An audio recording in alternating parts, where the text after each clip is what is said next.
এত দেরি হয়ে গেল। মেয়েটা কি আজও আসবে না? ওকে কি দেখতে পারবো না কখনো? তার উপরে ফালতু জ্যাকসনটা বারবার ফোন দিয়ে যাচ্ছে। জাঙ্কুক আর না পেরে ফোনটা রিসিভ করে। স্যার, আপনার 10টায় মিটিং আর এখন 9:30 বাজে। বড় স্যার খুব রাগ হচ্ছেন। আপনি আজ জগিংয়েও আমাকে সাথে করে নিয়ে যাননি। জাঙ্কুক ফোঁস করে একটা নিঃশ্বাস ছেড়ে বলে, আমি এখনই আসছি। বাইক স্টার্ট করে বাসার দিকে রওনা হলো জাঙ্কুক। জ্যাকসন হলো ওর বডিগার্ড, আজ ওকে সাথে করে নিয়ে আসেনি। আর যে মেয়েটার জন্য অপেক্ষা করেছিল এতক্ষণ, ওই মেয়েটাকে জাঙ্কুক কোনোদিনও দেখেনি। জাঙ্কুক এখানে প্রতিদিনই জগিংয়ে আসে, কিন্তু হঠাৎ একদিন জগিংয়ে এসে একটা মেয়ের সুর শুনে। জাঙ্কুকের মধ্যে এক অন্যরকম মায়া কাজ করে। মেয়েটিকে অনেক খোঁজার চেষ্টা করেছিল, কিন্তু অনেক মানুষের ভিড়ে আর মেয়েটাকে খুঁজে পায়নি। মেয়েটিকে কখনো দেখতেও পায়নি। 10 দিন এভাবেই কেটে যায়। প্রতিদিন একই সুর শুনত, কিন্তু 2 দিন ধরে মেয়েটি আর আসছে না। আজও এতক্ষণ অপেক্ষা করলো জাঙ্কুক, কিন্তু আজও আসলো না। জাঙ্কুক বাসায় ঢুকতেই মিস্টার আরএম মানে জাঙ্কুকের বাবা বলে ওঠে, জাঙ্কুক, জাঙ্কুক। Yes dad. বাজে কয়টা এখন? জাঙ্কুক মাথা নিচু করে বলে, 10টা। তোমাকে আগেই বলেছি আমি, কাজে কোনো রকম গাফিলতি আমি পছন্দ করি না। Dad, I am sorry. Jackson, Jackson. Yes sir. তোমার কাজ হচ্ছে জাঙ্কুকের সাথে সবসময় থাকা, every second, every minutes. Sorry sir, but Jungkook sir আমার যেতে মানা করেছিলেন। জাঙ্কুক, তুমি কি ভুলে গিয়েছো যে আগে কি হয়েছিল? এরপর যেন আর কোনো ভুল না হয়। Yes dad, and sorry again. তুমি সব কিছুতে এত গাফিলতি কেন করো? তোমার মতো এমন হলে আমি লন্ডনের মতো জায়গায় এত বড় এম্পায়ার করতে পারতাম না। আচ্ছা, এখন নাস্তা করে অফিস যাও। বাট দ্যাট মিটিং দেরি করে হবে। আমি তোমার পিএকে ফোন করে বলে দিয়েছি টাইম চেঞ্জ করে দিতে। জাঙ্কুক নাস্তা করে রেডি হয়ে বের হয়ে গেল অফিসের উদ্দেশ্যে। জাঙ্কুক বাইক রাইড করতেই বেশি পছন্দ করে, তাই জাঙ্কুক বাইকে আর জাঙ্কুকের বডিগার্ড জ্যাকসন পিছনে গাড়িতে আসছে। জাঙ্কুক অফিসে পৌঁছে মিটিংয়ে চলে গেল। মিটিং শেষ করে জাঙ্কুক ক্যাবিনে গেল। এত কাজের মাঝেও কানে শুধু মেয়েটির সুর ভেসে আসছে। চোখ বুঝলে একটা অবয়ব দেখতে পায় জাঙ্কুক। এর মাঝেই, মেয়ে কামিন স্যার? ইয়েস, কাম। স্যার, আজকে নেক্সট প্রজেক্টের জন্য আপনার লোকেশন দেখতে যাওয়ার কথা ছিল। শিট ড্যাম, আমি এটাও ভুলে গিয়েছি। জাঙ্কুক কোট খুলে জ্যাকেট পরে নিল। এরপরে বাইকের চাবিটা নিয়ে বের হয়ে পড়ল। স্যার, আপনি একা বের হবেন না, আমি আসছি। জ্যাকসন, কিছুর দরকার হলে আমি ফোন দিব, আর ড্যাডকে কিছু বলার দরকার নেই। But sir. জ্যাকসন, আমি ছোট বাচ্চা না। I can take care of myself. তুমি অফিসেই থাকো, আমার বিষয়ে তো নাক গলাতে আসবে না। জি স্যার। জাঙ্কুক বাইকে করে লোকেশন দেখতে যাচ্ছিল। এই রোডে তেমন গাড়ি চলে না, কারণ লোকেশনটা শহর থেকে একটু দূরে। এর মাঝেই ঝিরিঝিরি বৃষ্টি শুরু হয়ে গেল। জাঙ্কুক এর মাঝেই বাইক চালিয়ে যাচ্ছে। হঠাৎ কোথা থেকে কেউ একটা জাঙ্কুকের বাইকের সামনে এসে পড়ে। সঙ্গে সঙ্গে জাঙ্কুক জোরে ব্রেক মারে।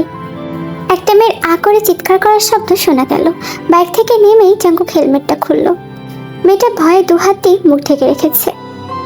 মেয়েটার নিচ থেকে ওপর পর্যন্ত জাঙ্কুক এক পলক তাকালো। মেয়েটির পরনে লং স্কার্ট, ফুলহাতা গেঞ্জি, গলায় স্কার্ফ জড়ানো। এই যে মিস, হোয়াট এভার। মেয়েটির সাথে সাথে মুখ থেকে হাত ছড়িয়ে বলে, what do you mean by miss whatever? Okay okay, miss চার চোখ। ও হ্যালো, আমার নাম তেই, miss Kim Taeyoung. Okay. Kim Taeyoung আমাদের গল্পের নায়িকা, খুব কিউট দেখতে, লম্বা লম্বা চুল কোমরের নিচ পর্যন্ত, আর চোখে চশমা পরা। আসলে চোখে একটু প্রবলেম, তাই ছোট থেকেই চশমা পরে। তোমার নাম তেয়ং হোক আর বান্দরনি হোক না কেন, আমার তাতে কি? তুমি এভাবে আমার বাইকের সামনে আসলে কেন? কিছু হয়ে গেলে তো আমার দোষ হতো। ও এক্সকিউজ মি, বাইক চালাতে পারেন না? নিজের বাপের রাস্তা মনে করে গাড়ি চালান নাকি? এই মেয়ে, মাইন্ড ইউর ল্যাঙ্গুয়েজ। না হলে কি? হ্যাঁ, কি করবেন আপনি? জাঙ্কুক কিছু বলতে যাবে তার আগেই ওর ফোন কল আসছে। ফোন রিসিভ করে কথা বলতে লাগলো জাঙ্কুক। পাটির ছেলে কোথাকার, বলে তে সেখান থেকে চলে আসলো। জাঙ্কুক তার কথা শেষ করে দেখে মেয়েটি চলে যাচ্ছে। জাঙ্কুক চিৎকার করে বলল, এই যে মিস বান্দরনি, সরি তেয়ং। চোখ আকাশে রেখে না চলে মাটিতে রেখে চলবেন। হ্যাঁ, আর আপনি বাপের রাস্তা মনে না করে ভালো মতো বাইক চালাবেন। কাজ না থাকলে মেয়েটার আজ খবর ছিল। জাঙ্কুক তার লোকেশনে চলে আসলো। লোকেশনটা খুব ভালো মতো দেখে নিল জাঙ্কুক। ওর খুব পছন্দ হয়েছে প্লেসটা। তারপর বাইকে করে আবারও জাঙ্কুক অফিসে চলে আসলো। স্যার, লোকেশনটা আপনার পছন্দ হয়েছে? খুব পছন্দ হয়েছে। স্যার, আমরা কি তবে কাজ শুরু করে দিব? ড্যাডির সাথে কথা বলে জানাবো, অপেক্ষা করো। অন্যদিকে তেয়ং রাগে গজগজ করতে করতে বাসায় চলে আসলো। এতক্ষণ ধরে কলিং বেল বাজাচ্ছে, কিন্তু ওর মার কোনো খবরই নেই। তের মা ইয়ঞ্জন গেট খুলতে খুলতে বলে ওঠে, কিরে, এতবার বেল বাজায় কেউ? আসতে এত সময় লাগে নাকি? বকবক না করে সরো তো। আমার মেজাজ কিন্তু খুব খারাপ। কেন রে, কি হয়েছে? আবার কার সাথে ঝগড়া লাগিয়েছিস? মা, আমি ঝগড়া করি? এটা তুমি বলতে পারলে? আচ্ছা, কি হয়েছে আগে সেটা বল। আমি রাস্তা দিয়ে হেঁটে বাসায় ফিরছিলাম, আর হঠাৎ বলা নেই কওয়া নেই কোত্থেকে এক ছেলের বাইক নিয়ে দিল আমায় ধাক্কা। মানে আর কি, আরেকটু হলে মেরে দিত, আর আমি সোজা উপরে চলে যেতাম। কি, কিছু হয়নি তো তোর? দেখি, কই লেগেছে? আরে লাগেনি তো মা, আর একটু হলে লাগতো আর কি। দোষ তো ওই ছেলের না, দোষটা তোর। তুই নিশ্চয়ই চোখ আকাশে রেখে হাঁটছিলি। কি কি বললে তুমি? আমি আকাশে রেখে হাঁটছিলাম চোখ? তা নয় তো কি। এত চঞ্চল হলে কিভাবে হবে বলতো তেই? মা শোনো, দোষ মোটেও আমার না। তুই চুপ কর। আচ্ছা যা, ফ্রেশ হয়ে নে। আচ্ছা আগে এটা বল, কলেজে তোর পারফরমেন্স কেমন ছিল? ভালোই ছিল। মা, রাতে কিন্তু আমি বাইরে ডিনার করতে যাবো ওদের সাথে। তুমি আমার জন্য অপেক্ষা করো না কিন্তু। আচ্ছা আচ্ছা, ঠিক আছে। জাঙ্কুক, আজকে একটা মিটিং আছে রাতে। আমার করার কথা ছিল, কিন্তু সেটা তুমি অ্যাটেন্ড করবা। বাট ড্যাড, কোনো কথা নয়। এবার দায়িত্ব নেওয়া শেখো জাঙ্কুক। আমি জানি তুমি অনেক ভালো বিজনেস সামলাতে পারবে। ওকে ড্যাড, আমি সময় মতো চলে যাব। রাতে তে ফোনে ইয়োনোর সাথে কথা বলছে। কিরে ইয়োনো, জলদি আয়, 8টা তো বেজে গেল। আরে এক্ষুনি বের হচ্ছি। আসতে তো বললাম, কিন্তু কোন জামা পরে রেডি হবো বুঝতে পারছি না। তো এবার একটা রেড শার্ট, ব্ল্যাক জিন্স আর কলেজ স্কার্ফ জড়িয়ে নিল, সাথে জ্যাকেটও। রাতে বেশ ঠান্ডা পড়ে। রেডি হয়ে বাইরে দাঁড়িয়ে ইয়োনোর জন্য ওয়েট করতে লাগলো তেই। এর মাঝেই ইয়োনো চলে আসে। তেই, জলদি বাইকে উঠে আয়। লিসা, জিসু আর কাই কই রে? কাই ওদের বাসা নিয়ে চলে গিয়েছে। যাক, ভালো হয়েছে। এরপর ওরা রেস্টুরেন্টের সামনে এসে নামলো। ইয়োনো, তুই ভেতরে যেতে রাখ, আমি ফোনে কথা বলে আসছি। তে ওর মাকে ফোন দিয়ে কথা বলে ভেতরে ঢুকলো।